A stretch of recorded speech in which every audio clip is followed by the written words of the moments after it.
धन्यवाद सभापति जी। मैं सबसे पहले दाद देना चाहती हूँ इस बिल के टाइमिंग की कि अभी ईद की रौनक बुझी भी नहीं थी और हमारी जड़ों पर एक नया फरमान लाया गया।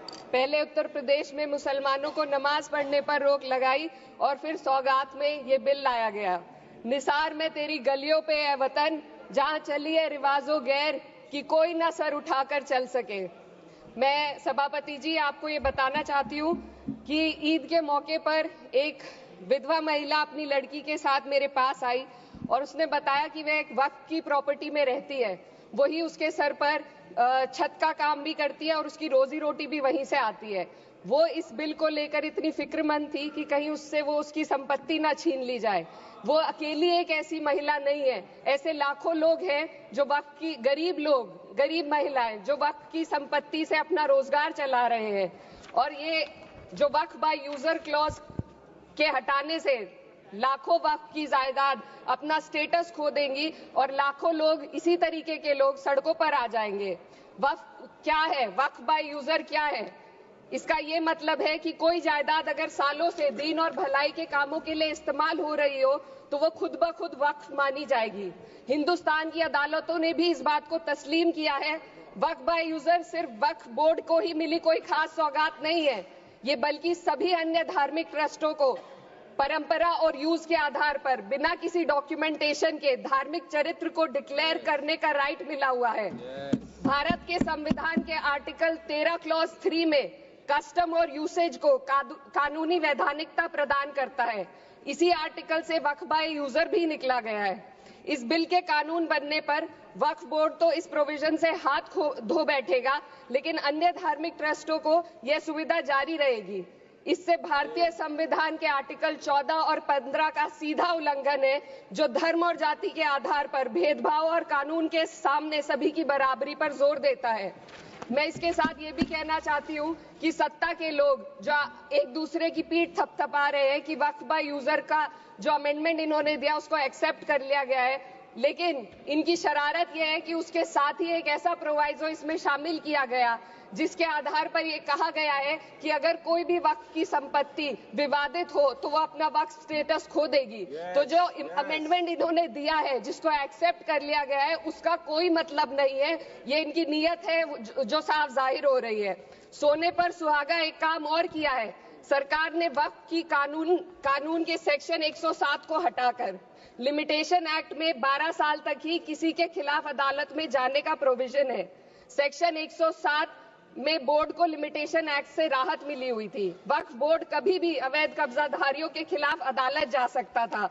अगर ये सेक्शन ना हो तो अवैध कब्जा करने वाले लोग कानूनी प्रक्रिया का फायदा उठाकर वक्फ की प्रॉपर्टी को हड़प सकते हैं।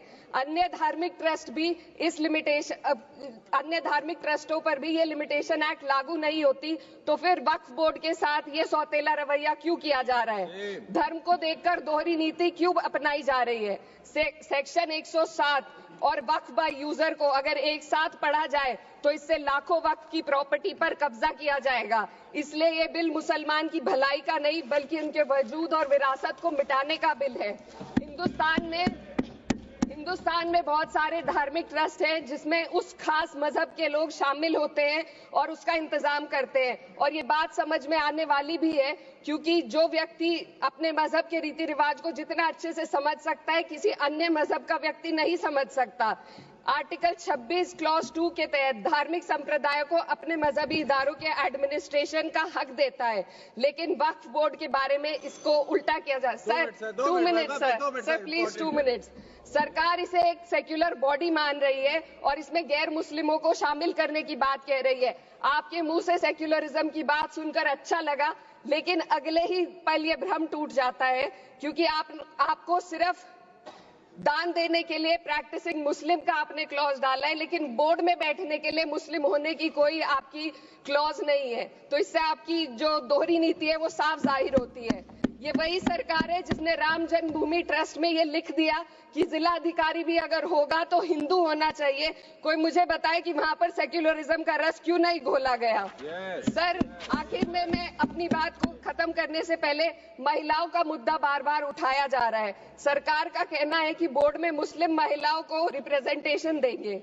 इस कानून से पहले भी मुस्लिम महिलाएं बोर्ड में मेंबर रह चुकी हैं और मिनिमम 2 का प्रोविजन था, उससे ज्यादा भी हो सकती थी।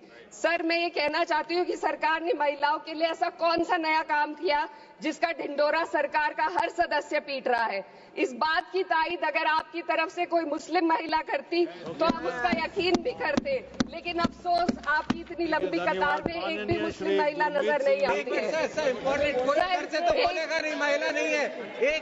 मैं खुद एक मुस्लिम महिला हूँ, मैं सिर्फ सर मैं माइनॉरिटी महिला हूँ। इस सदन में हम सिर्फ 2 महिलाएं हैं और उस नाते से मैं ये बात कहना चाहती हूँ कि इस बिल के माध्यम से मुस्लिम महिलाओं को कुछ नहीं मिल रहा है। ये हमें कुछ नहीं देना चाहते, सिर्फ टोकनिज्म हमारे नाम पर बनाकर एक नैरेटिव मीडिया में चलाना चाहते हैं। तो ये बिल मुसलमान की भलाई का नहीं, उनकी पहचान को मिटाने का है। सर, अंत में मैं बस यही कहना चाहती हूँ कि कागजों की कैद में बस नाम रह जाएंगे, वो जो हमारे थे सिर्फ दावे में रह जाएंगे। इस बिल के द्वारा मीठी ईद के जायके को कड़वा करना, यही असली सौगाते मोदी था। बहुत बहुत